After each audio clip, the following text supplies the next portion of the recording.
شروع اللہ کے نام سے جو سب پر مہربان ہے، بہت مہربان ہے۔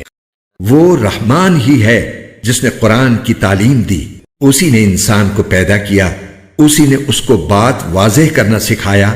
سورج اور چاند ایک حساب میں جکڑے ہوئے ہیں، اور بیلیں اور درخت سب اس کے آگے سجدہ کرتی ہیں، اور آسمان کو اسی نے بلند کیا ہے اور اسی نے ترازو قائم کی ہے کہ تم تولنے میں ظلم نہ کرو، اور انصاف کے ساتھ وزن کو ٹھیک رکھو اور تول میں کمی نہ کرو۔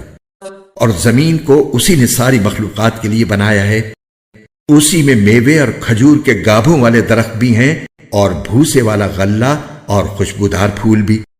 اے انسانوں اور جنات، اب بتاؤ کہ تم دونوں اپنے پروردگار کی کون کون سی نعمتوں کو جھٹلاؤ گے؟ اسی نے انسان کو ٹھیکرے کی طرح کھنکھناتی ہوئی مٹی سے پیدا کیا، اور جنات کو آگ کی لپٹ سے پیدا کیا۔ اب بتاؤ کہ تم دونوں اپنے پروردگار کی کون کون سی نعمتوں کو جھٹلاؤ گے؟ دونوں مشرقوں اور دونوں مغربوں کا پروردگار وہی ہے۔ اب بتاؤ کہ تم دونوں اپنے پروردگار کی کون کون سی نعمتوں کو جھٹلاؤ گے؟ اسی نے دو سمندروں کو اس طرح چلایا کہ وہ دونوں آپس میں مل جاتے ہیں، پھر بھی ان کے درمیان ایک آڑ ہوتی ہے کہ وہ دونوں اپنی حد سے بڑھتے نہیں۔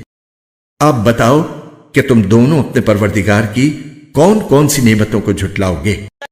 ان دونوں سمندروں سے موتی اور مونگا نکلتا ہے۔ اب بتاؤ کہ تم دونوں اپنے پروردگار کی کون کون سی نعمتوں کو جھٹلاؤ گے؟ اور اسی کے قبضے میں وہ جہاز ہیں جو سمندر میں پہاڑوں کی طرح اونچے کھڑے کیے گئے ہیں۔ اب بتاؤ کہ تم دونوں اپنے پروردگار کی کون کون سی نعمتوں کو جھٹلاؤ گے؟